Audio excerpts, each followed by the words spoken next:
Investor Creator teaches both seasoned and new investors how to buy the right houses at the right price anytime you want. This podcast is about answering one question: how can you build a sustainable 6 or 7 figure investing business that changes your life without sacrificing your freedom? If you want to know the answer, you're in the right place. All of this information is 100% free, so please subscribe to and review our podcast.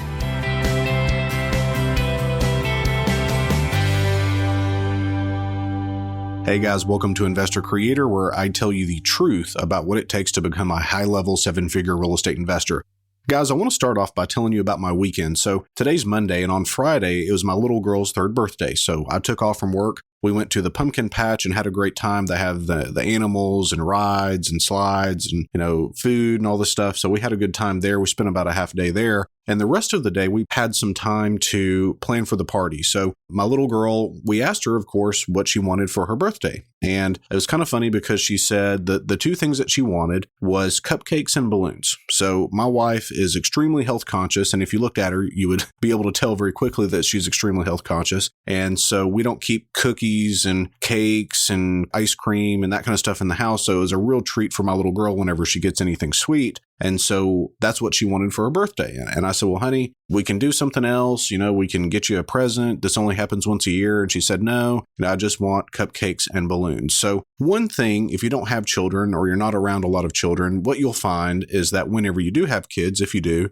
is that you go to these birthday parties and the vast majority of them are just not any fun at all. So you go to them and, it's kind of boring and you have all these kids running around. There's nothing to do. You eat cake and you leave. And one of the things that I wanted for her birthday is I'm big on creating memories and I wanted it to be fun for everyone. So I thought, okay, she wants cupcakes, which is not a big deal, but she wants balloons. So let's get the biggest dang balloon we can find. So I spent quite a bit of time finding a hot air balloon, and that's what we did. So we had a hot air balloon in the backyard and it was tethered and everybody had a great time. We had a couple pictures of sangria for everyone and had this big cake and it was just a lot of fun. So I had kind of a cool moment. So I don't have these very often, but it's like we had all of our friends and family there and, this balloon is getting blown up and my little girl's just going crazy with excitement and, just seeing the excitement in her eyes and all these kids running around, all of her friends. And I was just looking at the crowd and I was thinking, this is why I do what I do. Without a doubt, this is exactly why I do what I do. This is why I mentor. This is why I invest. This is everything because,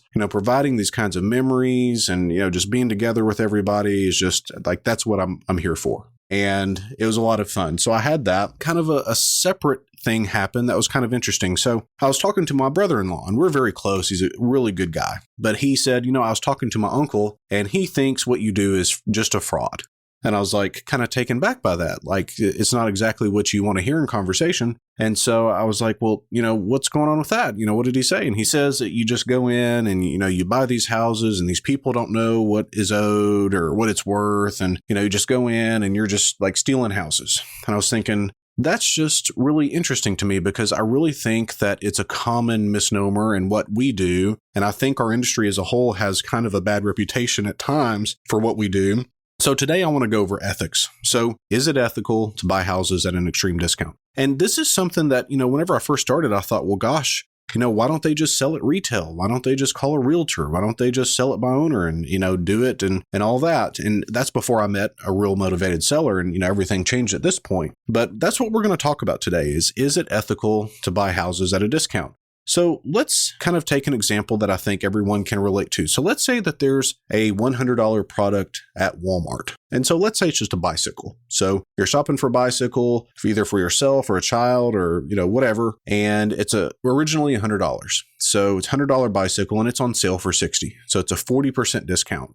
And so what we do whenever we're looking at something retail, we look it up on Amazon. And so we look at the price on Amazon and, what are the ratings and all of that, which is really effective. And so you look it up and on Amazon, sure enough, it's $100 and it's well rated. So it's like, okay, this is a deal. Would the average person go in and say, okay, cashier, I want this bicycle, but, I think 60 is just too cheap. I want to pay 75. Do you think that happens very often? Well, obviously it doesn't. And so that is kind of an example of people don't mind buying it at a discount, but for some reason, houses just feel different. I don't know if it's because it's just a large asset or if it's because there's a lot of sentimental energy around it or whatever, but houses do feel different. And I agree. I mean, houses are kind of different. It's just not the same. So one thing that I'm big on is that truths are found in extremes. Truths are found in extremes. So let's take lying. So I think we can all agree that lying is wrong. But then you take it to an extreme, and then it kind of becomes a gray area. Like, yes, lying is wrong, but if you're Jewish in Nazi Germany and a Nazi soldier asks you if you're Jewish, and you know that if you say yes, that you're going to a concentration camp or going to die, then obviously, lying is probably not wrong in that situation. And again, that's an extreme, but I think truths are found in extremes. So let's take another one. So in my opinion, a man assaulting a woman is absolutely wrong. Like really, really big on, you don't hit a woman. But what if that woman is someone that you don't know and they're assaulting your child or they're assaulting an elderly person pretty violently? So do you assault that woman to stop her attack? So again, that's an extreme, but the truths are found in extremes. So let's go over kind of an extreme with house flipping. So let's say that we have a seller call us and they have a house that's worth $1 million. They're 85 years old. Their ability to make a decision with capacity is in question, but of course we can move forward with the transaction without really bringing that to light. And they think the house is worth $100,000. So they have declining health. They owe $75,000. They want $25,000 to walk, and they're willing to sell that house for $100,000. Is it ethical for us to buy that property? In my opinion, the answer is no. So why is it not ethical? Well, that's an extreme situation. But again, the truths are found in extremes. So, I just feel like buying something at 10 cents on the dollar is just too little. And it begs the question, well, where's the line? And I don't really have a great answer for that because I think the line is different depending on the market conditions. The line is different depending on the estimated cost of repair, depending on the capacity and wherewithal of the seller. So, if we have a seller that is in extreme wealth and the money really doesn't mean anything to them, then I think that kind of changes the way that we are going to look at the situation. But in my opinion, this situation, we don't know if they have capacity. They think the house is worth $900,000 less than what it's worth. They're going to get very little money. I just don't feel good about that. And for me, I want to feel good about what we do. And I do feel good about what we do, but it's because I would never do that deal. Okay. So I think that's a really black and white example of a situation in which real estate investors can take advantage of people if we allow ourselves to do so. And if you see enough motivated sellers, guys, you run your marketing, you get things up and going, you start visiting people, you will, if you do this long enough, be put in a situation where you have the ability to take advantage. And so I hope that you make the decision early on to run an ethical and honest business that you can feel proud of and feel proud whenever you're at a party and someone says, so-and-so thinks you're a fraud, and you can know with absolute certainty that that's not the case because we treat people fairly. So that's a black and white example. Let's go over an example where it's not so clear cut. Let's say there's a house, you have a motivated seller call in. They owe $250,000 on a house, and the house is worth $500,000. They're 2 payments behind, and all they want is the mortgage taken care of. So you're at 50% of value. It's as is, so there's no repairs that have to be done. Is it ethical to buy that house? Maybe. I think that you have to make that determination for yourself, and that would be kind of a close call for us. Now, multiple times in our career of my company, we've paid people more than what they've asked for. And I think that that's an important thing to do if you're going to hinge your business on honesty. So let's talk about a deal that we had come across our desk not long ago. And this one came from a wholesaler. So there was a wholesaler, and I'm going to kind of mess up the numbers, but as a ballpark, like $48,000 was owed. There was $6,000 in back payments. So it was about $54,000 total that was owed. The seller was getting like $2,500 and the wholesaler was going to make like $50,000. So he had some kind of an understanding of deal structure. He was taking the 54,000 sub 2 or the 48,000 sub 2. And then whenever someone came in to take over the contract, they were going to have to pay the 6,000 in arrears, 2,500 to the seller, and then the $50,000 to the wholesaler. So this house was worth close to 185,000. Okay. So it was $185,000 and you had roughly $100,000 that was the purchase. Okay. And this is as is. And I just look at that and I'm thinking, okay, wholesaler's making 50 and seller is walking away with 2,500. And, if that were me and I was the wholesaler, I think I'd have to give them more than that. I just didn't feel good about it. And it was a good deal. We passed, it just didn't feel right. And it's just not a deal that I really felt like was fair to that person. So let's talk about a deal that we did. This was one of my first cash deals. Okay. And I say cash, it's not that exciting as far as like I had a whole gob of cash saved up. We had a seller call us. This was in the depths of the recession. And she called in and I could tell right away that she was an older lady, very sweet lady. And we'll call her Mary. So Mary calls in and she says, I have 2 houses that I want to sell. And we get into conversation and she said that both her husband and her 2 children had died within the past 90 days.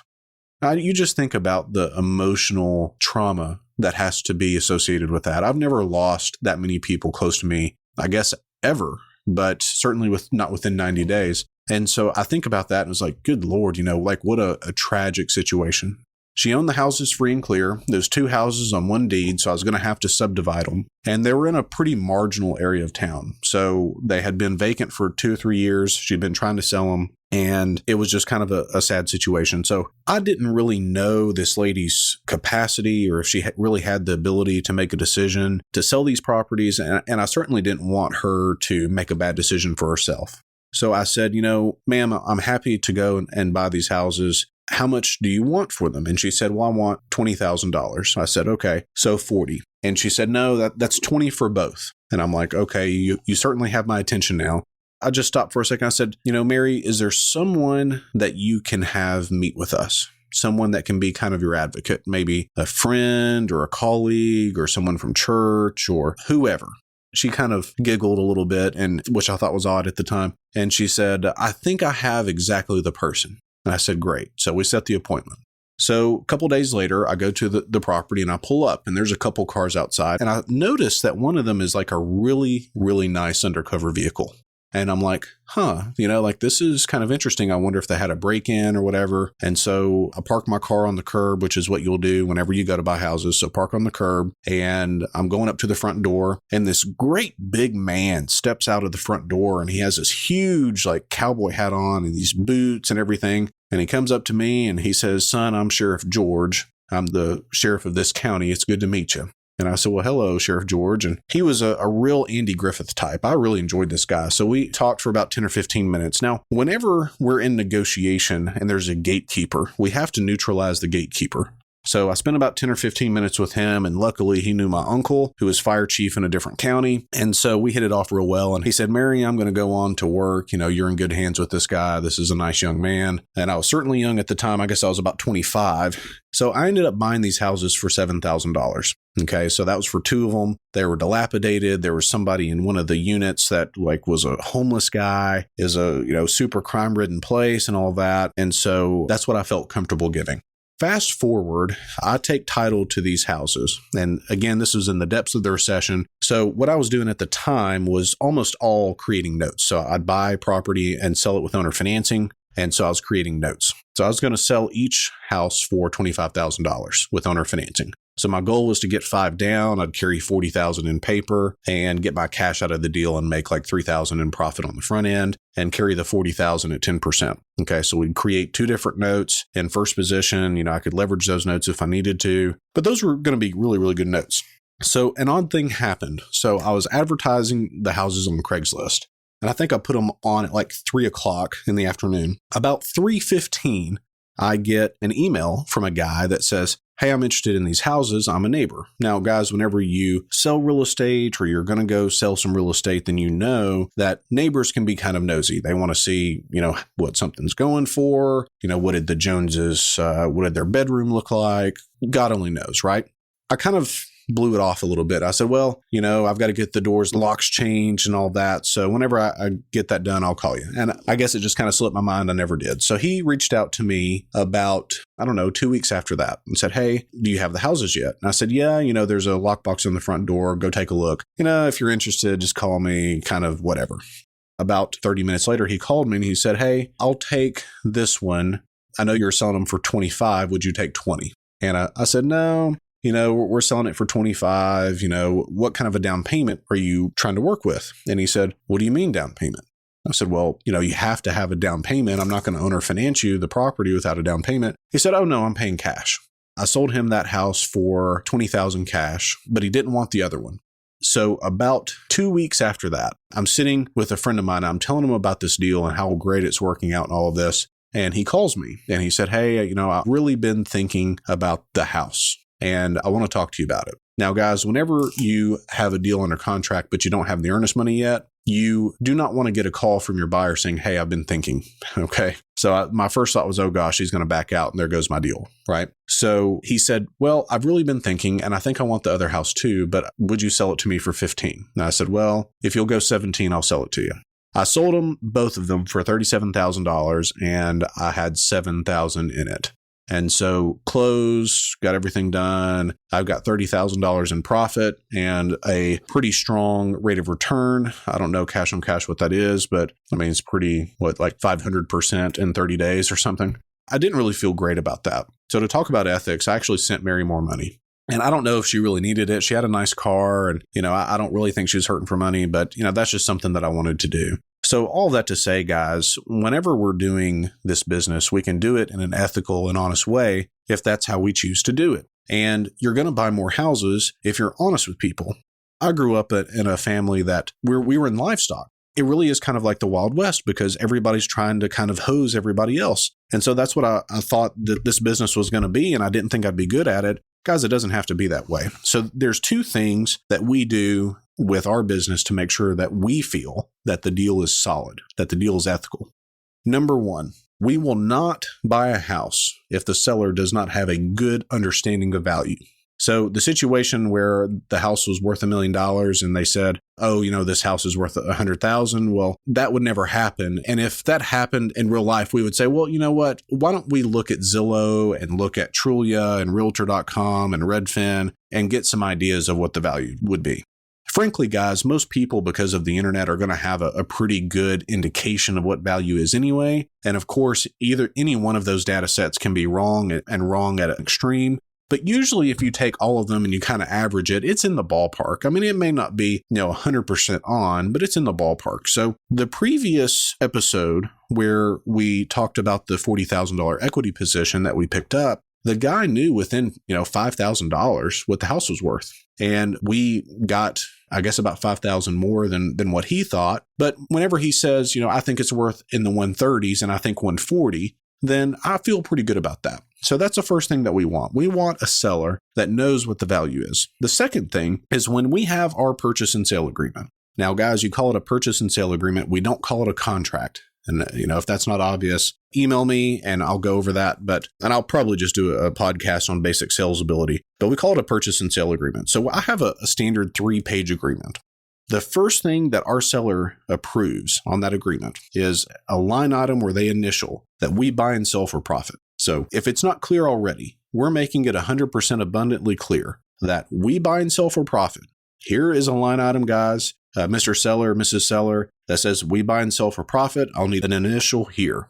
Okay, they already have the pen in their hand, and then we say, okay, I need approval here, and then the best contact information for the title company below that. And so that's how we get our contract signed. So it's really easy. It's upfront. We're honest. We're ethical. We let people know what we're doing. And so obviously, if we buy and sell for profit, then there has to be a profit margin there. We don't want people to expect that we're paying them market value if we're not. And there's two types of equity. There's equity in price and there's equity in terms. We can go over that at a different time also. So sometimes we're paying pretty close to market value, but it's at a 0% owner finance rate, or it's a some now, some later deal. We can go over that also. But guys, I want us to bring the industry up. I think that the industry as a whole has a little bit of a black eye. And I think that there's some articles that have floated around and some stories that have gotten out about people taking advantage of people. And it can happen. It does happen. I'm sure it'll continue to happen. It happens in every industry, but I think ours happens maybe a little bit more. And even if it's not a little bit more, it's definitely more public, because homes are a very real thing for people. They're a very sentimental thing, and it's a very touchy subject at times. So guys, think about what ethics mean to you, and think about what kind of framework you can instill in your purchase and sale agreement to make it clear, you're buying and selling for profit, or really what kind of steps you want to take to feel good about what you're doing. Because at the end of the day, if we don't feel good about what we're doing, then we're not going to be as successful as we could be. And that's what we're here to do, is do the right thing and do very well while we're doing it. All right, guys, enjoyed it. Hope you have a good day. Happy investing.